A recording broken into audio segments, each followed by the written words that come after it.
So this is a bit of a tangent, but you've talked with Sam Harris on that 4 hour special episode we mentioned, and I'm just curious to ask because I use this meditation app. I've been using it for the past month to meditate. Is this something you've integrated as part of your life, meditation or fasting, or has some of Sam Harris rubbed off on you in terms of his appreciation of meditation and just kind of from a third person perspective, analyzing your own mind, consciousness, free will, and so on? I've tried it 3 separate times in my life, really made a concerted attack on meditation and integrating it into my life. One of them, the most extreme, was I took a class based on the work of Jon Kabat-Zinn, who is, in many ways, one of the founding people behind the mindful meditation movement.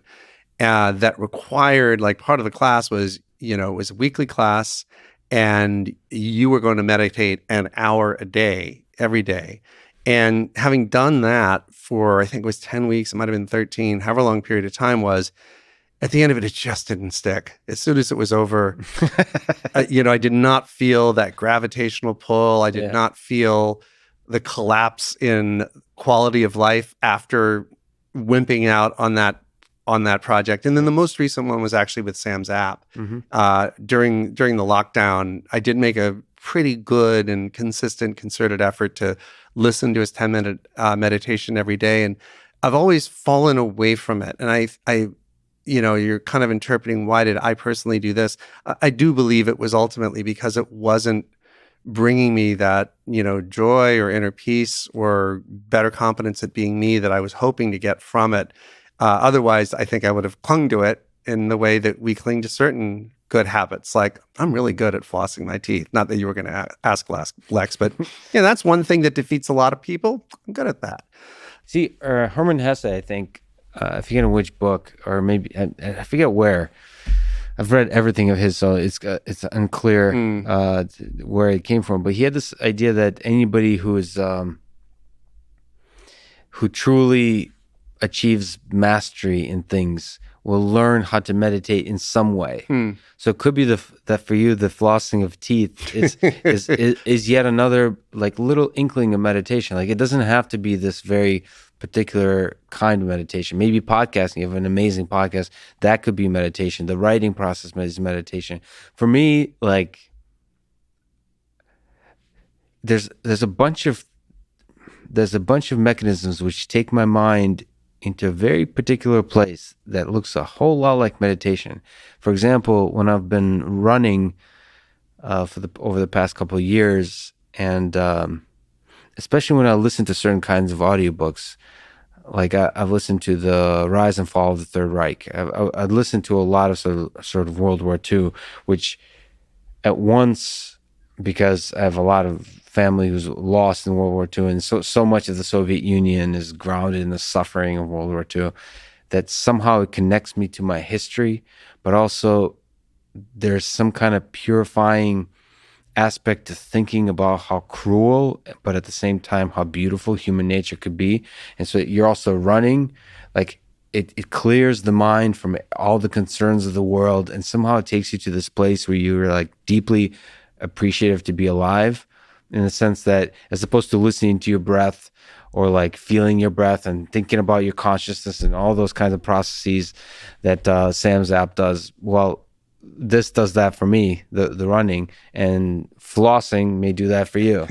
So maybe Herman Hesse is onto something. So I hope flossing is not my main form of expertise, although I am going to claim a certain expertise there, and I'm going to claim somebody has to be the best flosser in the world. That ain't me. I'm just glad that I'm a consistent one. I mean, there are a lot of things that bring me into a flow state, and I think perhaps that's one reason why meditation isn't as necessary for me.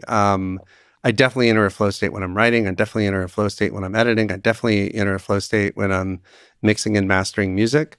I enter a flow state when I'm doing heavy research to either prepare for a podcast or I'll also do tech investing, to make myself smart in a new field that is fairly alien to me. The hours can just melt away while I'm, reading this and watching that YouTube lecture and, going through this presentation and so forth. So maybe because there's a lot of things that bring me into a flow state, in my normal weekly life, not daily, unfortunately, but certainly my normal weekly life, that I have less of an urge to meditate. Now, you've been working with Sam's app for about a month now, you said. Is this your first run-in with meditation? Is your first attempt to integrate it with your life? Or Like meditation. Yeah. I always thought running and thinking. I listen to brown noise often. That takes my mind. I don't know what the hell it does, but it takes my mind immediately into like this state where I'm deeply focused on anything I do. I don't know why. So it's like you're accompanying sound when you're Yeah. Really? And what's the difference between brown and white noise? This is a cool term I haven't heard before. So people should look up brown noise. They don't have to, because you're about to tell them what it is. Well, because you have to experience it, you have to listen to it. So I think white noise is this has to do with music. I think there's different colors. There's pink noise, and I think that has to do with like the frequencies. Like the white noise is usually less bassy. Brown noise is very bassy. So it's more like versus like shh. Like the if that makes sense. So there's like a deepness to it. I think everyone is different, but for me, it was when I was a research scientist at MIT. When I would, especially when there's a lot of students around, I remember just being annoyed at the noise of people talking. And one of my colleagues said, "Well, you should try listening to brown noise. Like it really knocks out everything." Because I used to wear earplugs too, like just see if I can block it out. And when the moment I put it on, it's as if my mind was waiting all these years to hear that sound. Everything just focused in. I listen. It makes me wonder how many other amazing things out there they're waiting to discover from my own particular, like biological, for my own particular brain. So that it just goes.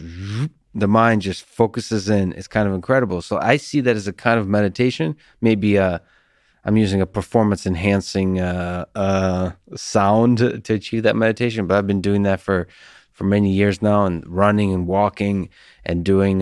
Cal Newport was the first person that introduced me to the idea of deep work. Just put a word to the kind of thinking that's required to sort of deeply think about a problem, especially if it's mathematical in nature. I see that as a kind of meditation, because what it's doing is you have these constructs in your mind that you're building on top of each other, and there's all these distracting thoughts that keep bombarding you from all over the place. And the whole process is you slowly let them kind of move past you. And that's a meditative process. It's very meditative. That sounds a lot like what Sam talks about in his meditation app, which I did use, to be clear, for a while, of just letting the thought go by without deranging you. Derangement is one of Sam's favorite words, as I'm sure you know. But brown noise, that's really intriguing. I am going to try that as soon as this evening. Yeah, to see if it works, but very well might not work at all.